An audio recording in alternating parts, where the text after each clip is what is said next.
pleased to have you all here on our channel. It is expected that you will watch the videos in their entirety and give comments at the end of each video. You can find other videos we have prepared in the description. In Whittier, Alaska, almost everyone shares a single dwelling.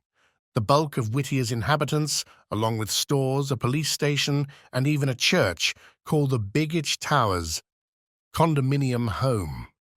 Outside is seldom necessary for residents. Whittier may be the wettest city in America, so it's handy.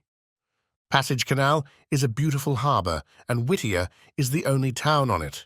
Anchorage is the closest city, situated 60 miles north. Fishing, leisure, and tourism are the primary economic drivers. Small dwellings, charming cottages, and rustic wood cabins could be your first guess for this secluded village situated against a background of breathtaking natural splendor. Not in this place. The population of Whittier is a mere 270, plus more than 220 of them call the same high-rise home. Whittier was already a very small town before the Second World War. It was a frequent entry point for U.S. forces into Alaska when a U.S. military facility was set up there in 1943. Originally known as Camp Sullivan, the site gained significant importance towards the end of WW II and continued to play a pivotal role in the early Cold War era, mainly because of its closeness to Russia. The families of the Army Corps members were housed in two massive apartment complexes. In the beginning, there existed the Begich Towers Condominium. The 14-story building, which is known locally as BTI, has flats with 2 and 3 bedrooms that are still occupied today. The Buckner building came in at number 2.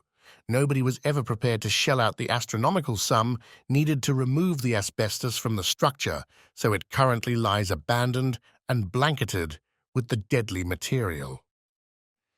Since BTI now has almost everything the town's inhabitants could ever need, it has essentially become their only residence. The police station and post office are located on the first level. The supermarket is called Cozy Corner.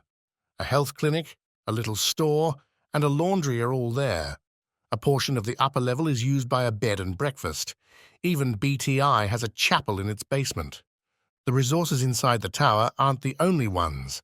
The town's administration and the local school are connected to BTI by a network of subterranean tubes that originated during the Cold War. At Whittier, you'll never have to leave the elevator to get what you need. The meteorology at the time may provide light on the origins of this self-sufficient indoor colony. A reasonable 41 degrees Fahrenheit, 5.1 degrees Celsius, is the average yearly temperature, and even in January, the coldest month, the average is 28.2 degrees Fahrenheit, 1 degree Celsius. There's no polarity. However, the weather in Whittier is quite different, with wind, rain, and snow.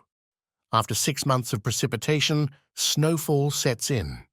Whittier receives more precipitation than any other U.S. city, with an average of 197.31 inches per year. Despite its small size, it is considered a city. Only unpopulated areas of Hawaii have more rainfall, with Hilo, Hawaii, being the next closest. In addition, gusts of 80 miles per hour or more are not uncommon in the wintertime when winds whip over the mountains from the bay. Both living there and getting there are challenging. The only land-based option is to use a tunnel.